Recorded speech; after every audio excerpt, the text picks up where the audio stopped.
Walaupun sebenarnya keputihan itu kan normal ya dok ya buat wanita itu ya. Keputihan itu sebetulnya ada dua macam gitu ya. Ada yang keputihan memang normal karena memang kan kita memproduksi cairan juga ya. Sama keputihan yang nggak normal. Yang pertama mungkin pakai celananya yang jangan yang terlalu ketat gitu ya. Kemudian kalau misalnya pada saat menstruasi maksimal 4 jam sekali diganti. Gitu. Jangan malas-malas karena kayak tinggal dikit nih gitu kan. Aduh bisa sampai 12 jam gitu ya.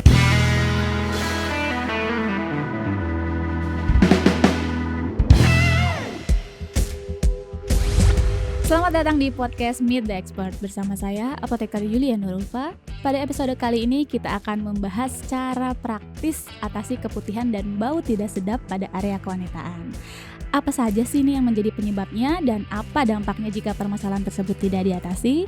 Langsung aja kita bahas bareng expertnya nih, Dr. Fatimah Pitaloka sebagai Medical Lead Sanofi Consumer Healthcare Indonesia. Terima kasih Dr. Pita sudah hadir di podcast Meet the Expert. Terima kasih Mbak Yulia, senang banget hari ini ya. Seru ya dok. Bakalan seru nih, bahasanya juga seru banget. Iya, ini masalah yang sangat ditunggu-tunggu oleh wanita, masalah kewanitaan ya dok ya. Betul. Oke, nah sebenarnya nih dok, karena ini kan masalah yang sangat rutin atau sering dialami oleh kewanitaan, tapi mungkin banyak yang belum tahu nih swipers sebenarnya apa sih pH area kewanitaan itu dan mengapa penting untuk dijaga keseimbangannya tuh dok? Ya benar ya, swipers sekalian semuanya. Jadi pH area kewanitaan itu kalau kita lihat adalah tingkat keasaman di area kewanitaan gitu ya. Jadi karena kita tahu pH di area kewanitaan itu hampir sama dengan pH di area kulit, yaitu asam gitu ya. Dan mengapa penting untuk menjaga keseimbangan di area kewanitaan ini pH-nya? Karena memang ada ekosistem yang harus kita jaga gitu ya. Jadi di area kewanitaan itu ada bakteri baik gitu ya yang memang tumbuh optimal di pH yang asam gitu. Jadi kalau misalnya memang kita pengen sehat di area kewanitaannya, maka kita mesti menjaga pH di area kewanitaan tersebut gitu. Oke, berarti sebenarnya pH kewanitaan itu lebih cenderungnya asam ya dok ya? Betul. Oke, nah yang menyebabkan suka terjadi ketidakseimbangan pH nih dok di area kewanitaan itu sebenarnya apa aja nih dok penyebabnya? Ya lumayan banyak penyebabnya, tapi yang jelas memang pH itu kita tidak bisa stuck di misalnya 3,5 gitu ya, dia pasti akan naik turun. Nah, apa sih penyebabnya pH area kewanitaan itu bisa naik? Yang pertama adalah faktor fisiologis. Faktor fisiologis itu artinya memang normal terjadi, seperti misalnya menstruasi. Pada saat menstruasi, kemudian pada saat masa subur atau ovulasi gitu ya. Kemudian setelah berhubungan intim untuk yang sudah berkeluarga, karena sperma itu kan basah gitu ya. Kemudian tadi kenapa pada saat menstruasi itu pH-nya bisa meningkat karena darah kita itu pH-nya basah. Gitu ya. Jadi kalau misalnya pH ada di pada saat menstruasi itu cenderung membuat area kewanitaan kita pH-nya lebih basah. Nah, kemudian penyebab yang patologis gitu ya, seperti infeksi bakteri, infeksi jamur. Kemudian ada juga penyebab lain yaitu seperti misalnya cara membersihkan area kewanitaan yang tidak benar, kurang tepat, atau penggunaan antibiotik jangka panjang. Jadi hal-hal itu akan dapat menyebabkan pH di area kewanitaan itu menjadi meningkat, sehingga nanti akan terjadi suatu banyak masalah ya yang nanti kita akan bahas gitu ya. Apa mungkin salah satu tandanya dari pH yang tidak seimbang itu adalah perasaan gatal di area kewanitaan itu juga ada kaitannya dengan pH kah, dok? Betul. Jadi gini, karena kan tadi ya ada keseimbangan yang harus kita jaga. Karena ada bakteri baik yang tumbuh di situ yang bernama Lactobacillus ya terutama. Jadi pada saat pH-nya kita itu tidak seimbang, apa yang terjadi? pH tinggi itu membuat bakteri Lactobacillusnya mati yang pertama. Karena kan dia optimalnya di pH yang asam ya. Nah, kemudian karena kalau misalnya pH-nya tinggi, justru yang akan banyak tumbuh adalah bakteri merugikan atau jamur. Nah, kemudian pH tinggi itu juga menyebabkan kulit area kewanitaan menjadi kering. Nah, makanya kalau misalnya tanda-tanda pH-nya sudah mulai nggak seimbang, yang pertama kita akan, kalau kulit kering mungkin agak susah ya dari area kewanitaan ya kita taunya ya, tapi biasanya gejalanya adalah mulai gatal. Kemudian kalau sudah gatal, nggak enak, iritasi ya, karena mungkin kita juga sering pengen garuk ya kalau gatal. Kemudian tadi kalau pH-nya meningkat, bakteri merugikan, jamur akan tumbuh, maka akan timbul itu namanya bau-bau tak sedap gitu ya, bau nggak sedap, sampai keputihannya jumlahnya itu lebih banyak dari yang normal gitu.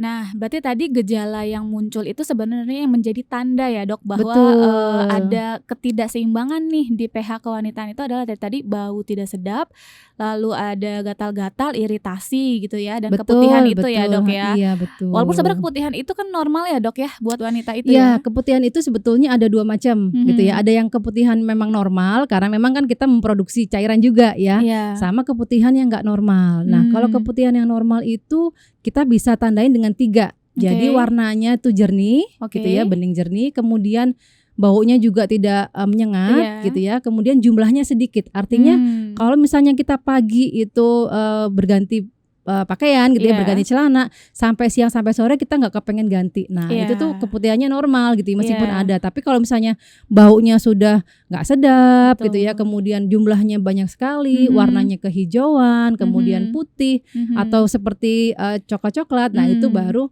kita namakan keputihan yang tidak normal Oke. gitu. Biasanya juga yang keputihan nggak normal itu gatal juga ya dok ya, lebih parah ya, Betul, maksudnya ada betul, rasa gatal ya. betul. Ada yang gatal, ada yang nggak gatal tapi lebih ke arah nyeri ya. Misalnya kayak iritasinya lebih parah gitu. Nah, kalau misalnya gejala tadi dok seperti keputihan, bau tidak sedap, lalu ada iritasi, itu tidak ditangani dengan baik, sebenarnya dampaknya akan seperti apa dok kelanjutannya? Ya, jadi dampaknya lumayan banyak ya kalau keputihan tidak diatasi. Yang pertama apa? Jadi yang pertama mungkin mengganggu aktivitas gitu ya, karena kita kan sekarang aktivitasnya banyak di luar. Kalau misalnya ketemu banyak orang meeting, kemudian area kewanitaannya gatal, itu pasti nggak nyaman gitu ya. Kemudian kalau misalnya baunya nggak sedap juga, gitu kan kita juga jadi nggak pede. Kemudian yang kedua, kalau misalnya dia keputihannya tidak diatasi, mungkin awalnya adalah di daerah yang bawah gitu ya. Tapi kalau misalnya lama-lama nggak diatasi, dia bisa naik ke area serviks gitu ya, ke area atas, sehingga kalau infeksinya itu berkelanjutan, tidak ditangani, kemudian sudah menikah gitu ya, nah mungkin akan ada resiko infertilitas juga di situ gitu, karena infeksi di area rahim kan membuat misalnya penempelan sel telur yang tadi sudah dibuahi juga jadi tidak maksimal, tidak optimal di situ gitu. Lumayan berbahaya ya untuk jangka panjangnya ya Jangka dok panjangnya iya, selain tadi aktivitasnya akan terganggu gitu ya. Kemudian ternyata ada pengaruh juga ke infertilitas. Iya. Nah, gimana nih dok biar kita tahu atau aware bahwa ada ketidakseimbangan pH di area kewanitaan tuh, cara mendeteksinya gimana tuh dok? Nah tadi ya, deteksinya itu sebetulnya kalau kita pergi ke lab kan mungkin lebih susah ya gitu ya, agak repot. Tapi kalau misalnya kita pengen tahu seimbang apa enggak, ya tadi apakah muncul gejala-gejala seperti gatal, kemudian apakah ada keputihan yang tidak normal tadi gitu ya, yang baunya lebih menyengat atau bau seperti susu basi, kemudian yang jumlahnya banyak, warnanya kehijauan atau putih seperti agak kecoklatan gitu. Nah, kalau misalnya memang dia sudah ada tanda-tanda itu, biasanya kita bisa bilang kalau pH-nya tidak seimbang. Kenapa? Karena tadi pasti bakteri baiknya itu tidak tumbuh optimal, digantikan dengan bakteri merugikan maupun jamur gitu. Kalau mau lebih pastinya mungkin ke lab gitu ya dok ya? Boleh cek ke dokter sih. Cek ke Kalau dokter misalnya gitu memang ya? sudah ada tanda keputihan yang gatal atau tadi banyak gitu ya, berbau seperti telur busuk dan sebagainya, karena keputihan juga macam-macam kan ininya gitu. Tapi kalau misalnya memang sudah seperti itu, sebaiknya disarankan periksa ke dokter. Oke. Tanda yang paling sering atau menjadi ciri khas bahwa ada ketidakseimbangan pH itu apa dok?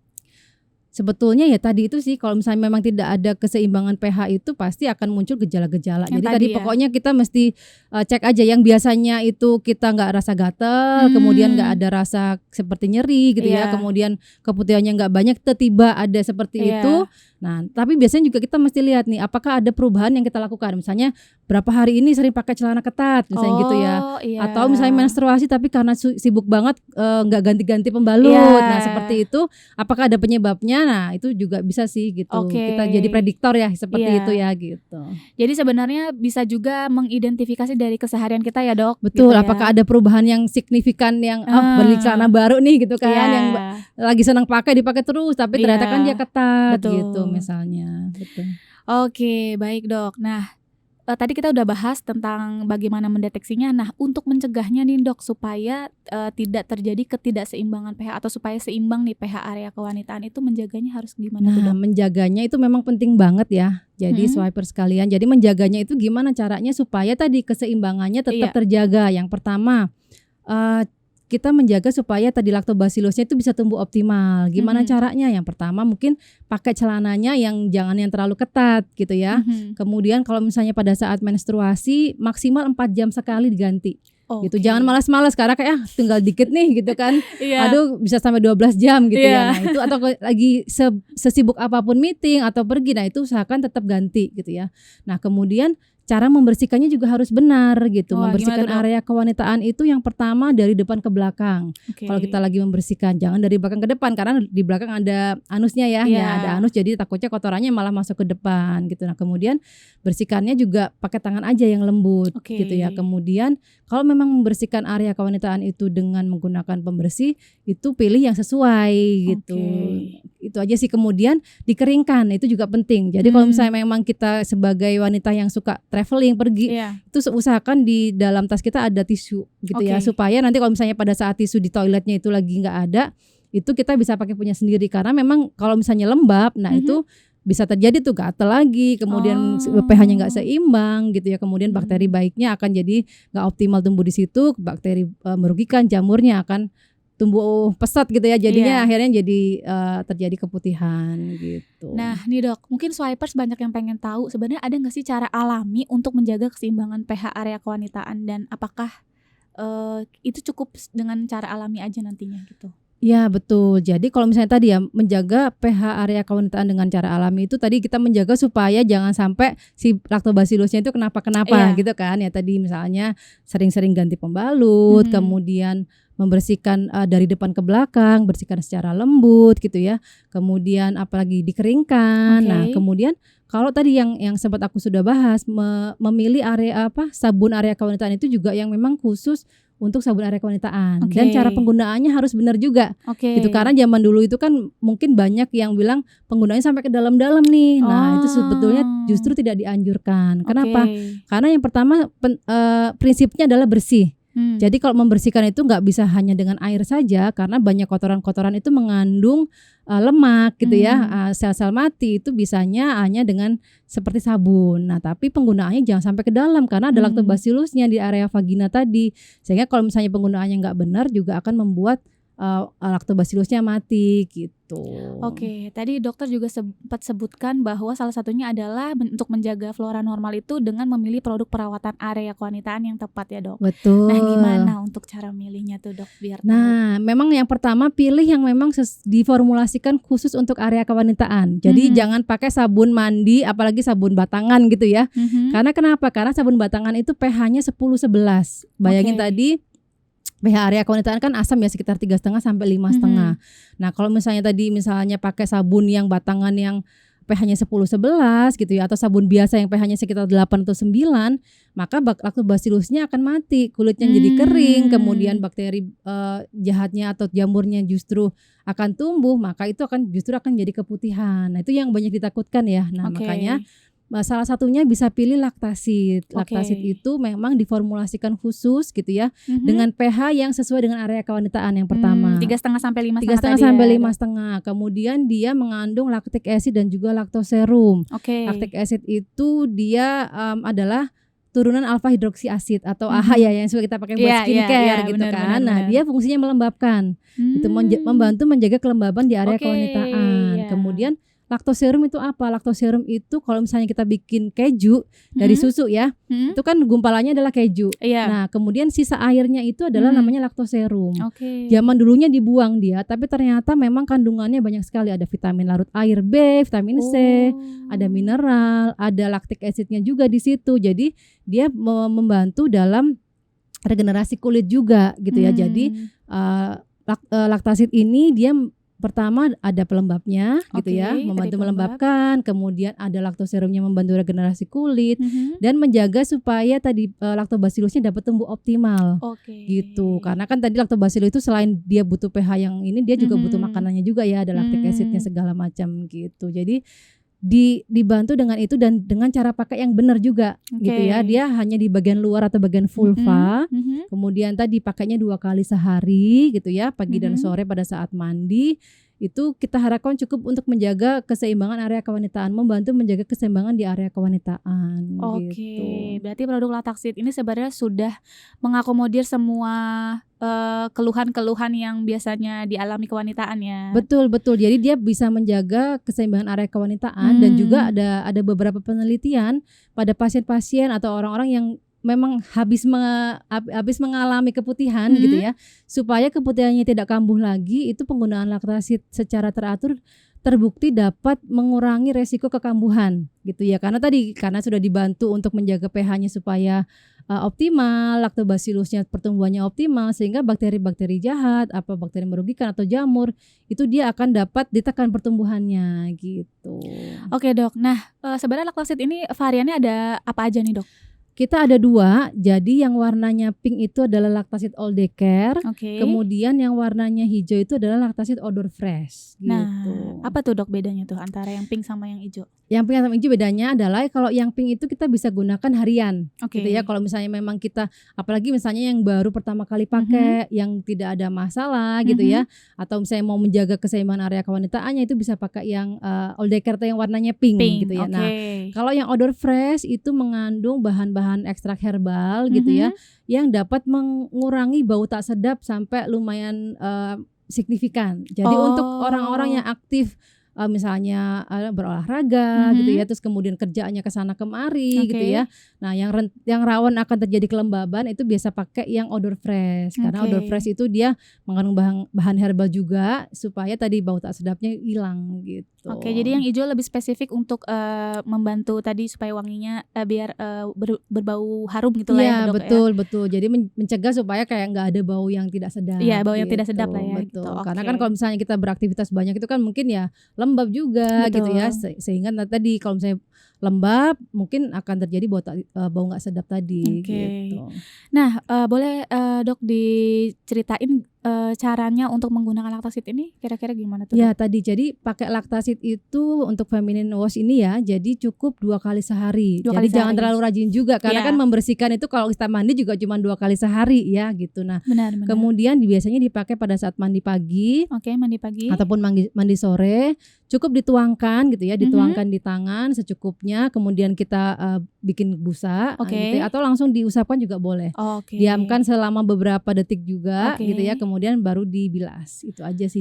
Tapi pakainya tadi dari depan ke belakang, kemudian hanya di area luar aja. Jangan sampai di area-area yang dalam atau di vagina gitu. Nah, ini produknya aman kan ya dok untuk digunakan beragam usia atau ada ketentuan tertentu nih dok? Ya, jadi kita anjurkan untuk laktasid feminine wash ini digunakan dari mulai menstruasi pertama. Gitu. Remaja berarti patokannya sudah bisa ya? Begitu benar. Patokannya adalah dari menstruasi pertama. Jadi kalau ada yang tanya kapan ya gitu ya mulai pakai, adalah pada saat menstruasi pertama. Kenapa? Karena pada saat itu sudah mulai ada terjadi perubahan hormonal gitu ya. Jadi resiko-resiko untuk terjadinya keputihan itu sudah mulai meningkat. Nah, sampai kapan? Sampai setelah menopause pun masih bisa digunakan. Justru pada saat menopause itu kan terjadi ketidakseimbangan ya, karena sudah menopause, kemudian estrogennya sudah menurun gitu ya. Jadi pakai laktasid ini untuk menjaga keseimbangan pH di area kewanitaan. Dan kemudian laktasid ini dia sudah teruji hipoalergenik, Mbak Yulia. Jadi memang sudah ada penelitian klinisnya gitu ya, diuji di kulit manusia bahwa penggunaannya adalah hipoalergen. Jadi tidak menyebabkan iritasi, tidak menyebabkan gangguan-gangguan yang kita takutkan ya, karena kan kalau area kewanitaan itu sensitif ya. Iya, betul. Itu takutnya kalau pakai nanti malah jadi keputihan enggak sih? Nah, itu sudah ada penelitiannya gitu. Nah, di mana aja sih ini dok kita bisa dapat si produk laktasid ini? Ya, jadi laktasid ini bisa ditemukan di apotik-apotik ya, gitu ya, baik itu misalnya apotik yang modern seperti banyak ya Modern Trade Channel, ataupun di apotik-apotik yang Swipers punya. Gitu. Nah, Swipers udah punya belum nih produk laktasid dari Sanofi ini? Kalau belum, lengkapi stoknya untuk apotik milik Swipers dengan produk laktasid feminine wash dari Sanofi. Mumpung produknya masih ready stock, dan langsung aja di check out ya, buruan jangan sampai kehabisan. Terima kasih Dr. Pita ya atas penjelasannya. Semoga bisa menambah wawasan bagi para Swipers dan bagi para tenaga kefarmasian dalam menjalankan profesinya. Terima kasih juga buat Swipers yang sudah nonton. Jangan lupa untuk like, share, dan subscribe akun YouTube kami, serta nyalakan fitur lonceng notifikasi supaya bisa tetap up to date dengan konten-konten kami yang berikutnya. Sampai jumpa di episode berikutnya. Meet the Expert, podcastnya Apoteker. Salam sehat.